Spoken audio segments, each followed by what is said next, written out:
Hi friends, இது நம்ம ஊர் நம்ம சோறு. இன்றைக்கி நம்ம பார்த்துக்கிட்டு இருக்கிற அடுத்த ரெசிபி நவதானிய பாயாசம். இது சின்னவங்கலேருந்து பெரியவங்க வரைக்கும் எல்லாருமே விரும்பி சாப்பிடக்கூடிய ஒரு சூப்பரான ஃபுட். இது எப்படி செய்கிறதுன்னு பார்க்கலாம். வீடியோவை பார்க்குறதுக்கு முன்னாடி மறக்காமல் சேனலை சப்ஸ்கிரைப் பண்ணுங்கள். இப்போது நவதானியம் நான் ஒரு 100 கிராம் எடுத்துருக்கிறேன். அதை இப்போ நல்லா வாஷ் பண்ணிவிட்டு ஒரு அரை மணி நேரம் தண்ணியில் ஊற வச்சு எடுத்துக்கலாம். அடுத்ததாக ஒரு பாத்திரத்தில் நவதானியத்தை வேக வைக்கிறதுக்காக நம்ம தேவையான தண்ணி எடுத்துக்கிறோம்.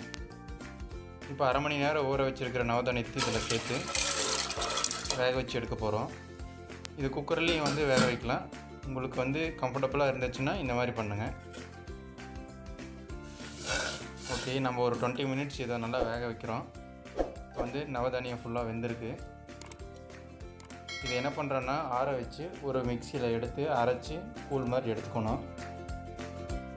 அடுத்ததாக ஒரு கடாயில் சுத்தமான பசு நெய் ஒரு ஸ்பூன் அளவுக்கு விட்டு நல்லா உருக்கிக்கலாம். இப்போ நல்லா நெய் உருகினதுக்கப்புறம் இது கூட 8 திராட்சை, 8 முந்திரி, 8 பாதாம் பருப்பை சேர்த்து நல்லா வறுத்து எடுத்துக்கலாம். நெய்யில் வறுத்து எடுக்கிறப்ப இதோட ஸ்மெல்லே செம்மையாக இருக்கும். இந்த நெய்யில் வறுத்து வச்சுருக்கிற ட்ரை ஃப்ரூட்ஸ்லாம் தனியாக எடுத்து வச்சுக்கலாம். இது கூட ஒரு குண்டு வெல்லத்தை உடச்சி பொடி பண்ணி வச்சுருக்கிறேன். அதை சேர்த்து தேவையான அளவு தண்ணியை இதில் சேர்த்துக்கலாம். இது பாவு காய்ச்சணுங்கிற அவசியம் இல்லை. ஜஸ்ட்டு வெல்லம் கரைஞ்சி ஒரு கொதி வந்ததுனாவே போதும். அடுத்ததாக நம்ம அரைச்சி வச்சுருக்கிற நவதானிய கூழ் இதில் சேர்த்துக்கலாம்.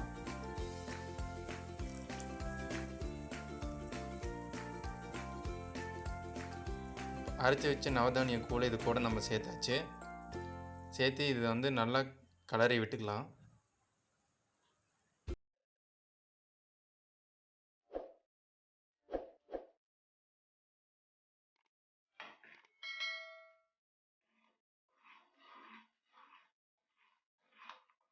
வெல்லமும் நவதானிய கூழும் நல்லா ஒன்றோட ஒன்றா சேரணும்.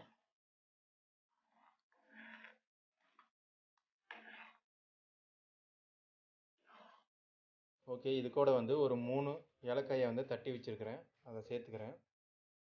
அடுத்ததாக 4 பேரிச்சம்பழத்தை பொடி பொடியாக கட் பண்ணி வச்சுருக்கிறேன். அதையும் சேர்த்துக்கிறேன். சேர்த்து ஒரு கொதி விடலாம்.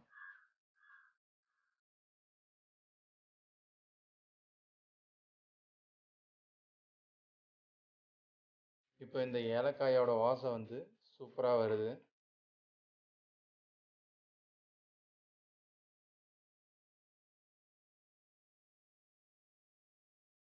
பாருங்கள் எந்த அளவுக்கு வந்திருக்கு அப்படின்னு.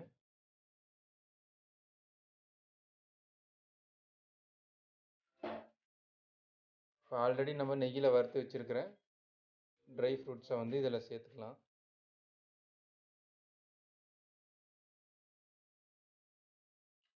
சேர்த்து ஒரு கலரி விட்டுக்கலாம்.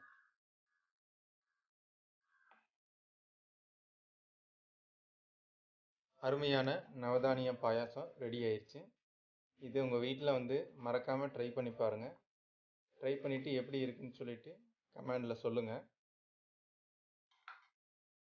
மறக்காமல் சேனலில் சப்ஸ்கிரைப் பண்ணுங்கள். கூடவே பெல் பட்டனை அமுத்துங்க. அப்போ தான் நான் போடக்கூடிய வீடியோஸ் உங்களுக்கு நோட்டிஃபிகேஷனாக வரும். உங்கள் ஃப்ரெண்ட்ஸ்க்கெலாம் ஷேர் பண்ணுங்கள், லைக் பண்ணுங்கள். தேங்க்யூ.